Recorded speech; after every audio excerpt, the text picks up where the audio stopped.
آپ کسی ڈاکٹر سے پوچھیں نا کہ نیند کی گالی کا انٹر ڈوز وتھڈرال کیا ہے، یہ کیا شے ہے؟ ہیروئن کے ایک انجیکشن سے دوسرے انجیکشن کے درمیانی وقفے میں نشہ کرنے والے کا جسم ٹوٹتا ہے، ہزاروں علامات پیدا ہوتی ہیں، اسے انٹر ڈوز وتھڈرال کہتے ہیں۔ یہی معاملہ نیند کی گولی کھانے والے کا ہے۔ میں لعنت بھیجتا ہوں ایسے میڈیکل سسٹم پر۔ آج کے میڈیکل سسٹم کے لیے شرم سے ڈوب مرنے کا مقام ہے، ہمارے سوچنے کے لیے عبرت ہے۔ ایک ایسی دنیا، ایک ایسا معاشرہ جہاں شراب، ہیروئن، چرس وغیرہ ان کے پینے پر پابندی ہیں، بیچنے والے پر پابندی ہیں، ان کو معاشرے میں برا سمجھا جاتا ہے، ان لوگوں کو کبھی قبول ہی نہیں کیا جاتا۔ وہاں سب سے بھیانک نشہ جو ہے ایلیپیتھی کے سائے تلے قانون کی اجازت ہے، اسے باعث طریقے سے بیچا بھی جا رہا ہے اور استعمال بھی کیا جا رہا ہے۔ اس سے بہتر ہے نا کہ دوسرے نشے بھی قانونی طور پر جائز قرار دیے جائیں، تاکہ بھائی چارے اور مساوات کی فضا میں ہم سب گل مل کر بیٹھ سکیں اور نشہ کر سکیں۔ حالانکہ ان کے اتنے نقصان نہیں ہیں جتنے یہ ایلوپیتھی کی سلیپنگ پلز کے ہیں۔ اس کا وتھڈرال انتہائی بھیانک ہے۔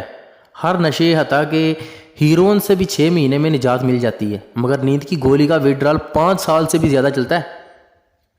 جو نیند کی گولی چھوڑ دے گا اس کا ڈپریشن نارمل ہوتا چلا جائے گا۔ وقت بہت زیادہ بھی لگ جاتا ہے۔ اس کے 2 مراحل ہیں۔ پہلا ایکیوٹ فیز جو 3 ماہ سے 1 سال تک چل سکتا ہے۔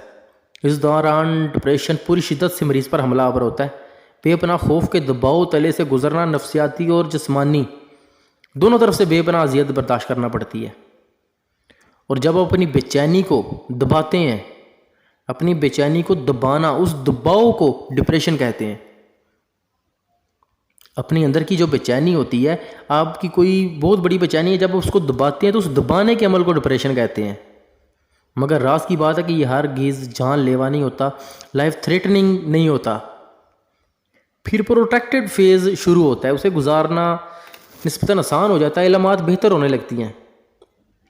مریض آہستہ آہستہ جو ہے وہ واپس اپنی زندگی میں آنے لگتا ہے۔ اس کی سب سے جو بڑی وجہ ہے، اس مریض کی سب سے جو بڑی وجہ ہے وہ جلد بازی ہے۔ جلد باز آپ کسے کہتے ہیں؟ وہ جو ہر کام کا رزلٹ فوراً چاہتا ہے۔ نفس جو ہے انسان کی یہ انتہائی پراسرار فطرت ہے۔ نفس انسان کی یہ انتہائی پراسرار فطرت ہے، یہ فوری نتیجہ، انسٹنٹ رزلٹ جو ہے وہ مانگنے والا ہے۔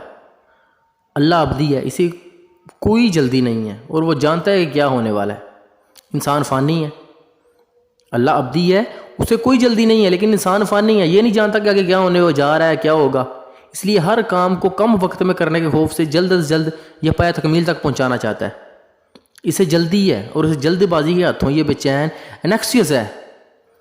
جس دن سے انسان نے ہوش سنبھالا ہے یہ بے چین اور پریشان ہے۔ جس دن سے بھی انسان نے ہوش سنبھالا ہے یہ پریشانی چھپائے رکھنے کا عادی ہے۔ اشد ضرورت پڑنے پر ہی اپنی فکر کو نہ یہ عیاں کرتا ہے، ورنہ یہ اپنی پریشانی کو چھپا کر رکھتا ہے۔ انسان یہ انسان کی یہ سیکرٹ ہے، اس کی یہ فطرت ہے کہ اپنی پریشانی کو شو نہیں کرتا، اپنی پریشانی کو چھپا کے رکھتا ہے۔ ہر وقت اپنی فکر اور پریشانی کو چھپائے رکھنے کی کوشش کے نتیجے میں اس کا ہر لمحہ بلمحہ بڑھتے ہوئے اندرونی دباؤ جو ہے وہ بڑھتا رہتا ہے۔ پریشانی کو چھپاتے ہوئے اس کے اندر کا جو دباؤ ہے وہ بڑھتا رہتا ہے اور یہ اسے نظر انداز کرتا ہے، سپریس کرتا ہے۔ کسی بھی احساس کو جب سپریس کیا جائے تو اسے سٹریس کہتے ہیں۔ یہی ڈپریشن ہے۔ اس بے چینی کو ڈپریشن تک لانے میں آج کل سب سے بڑا ہاتھ جو ہے یہ بدلتے وقت کا ہے۔ بدلتا وقت یکدم بدلنا۔ مثال کے طور پر آپ باہر جاتے ہیں، باہر آپ نے کسی سے، مثال کے طور پر آپ کی لڑائی ہوئی ہے، آپ گھر میں ہیں لیکن وہاں پر آپ ہنسی مذاق کے ساتھ بات کر رہے ہیں، پھر آپ باہر جاتے ہیں، پھر آپ کی سمجھ لیں کہ کسی کے ساتھ جو ہے وہ غلط گفتگو یا غصے والی بات ہوتی ہے، لیکن آپ گھر آتے ہیں پھر ہنسی مذاق کرنا شروع کر دیتے ہیں اپنے گھر والوں کے ساتھ۔ یہ کیا ہے؟ یہی حقیقت میں آپ اپنی بے چینی کو جب دباتے ہیں تو یہیں سے ڈپریشن شروع ہوتی ہے کہ آپ 2 کردار نبھا رہے ہیں۔ جب اندر کا انسان بدلتا ہے تو اسے ڈپریشن کہتے ہیں۔ اس لیے سارا دن، ساری رات social media, T V, internet کی لامحدود دستیابی سے نا یہ چھپا ہوا جو عاطفہ ہے یہ دھماکے سے پھٹ چکا ہے۔ اس بات میں کوئی شک نہیں ہے کہ ہم اس دور میں داخل ہو چکے ہیں جہاں اینگزائٹی، ڈپریشن ہر دوسرے انسان کو اپنا شکار بنا چکا ہے۔ لوگوں کو ہنستا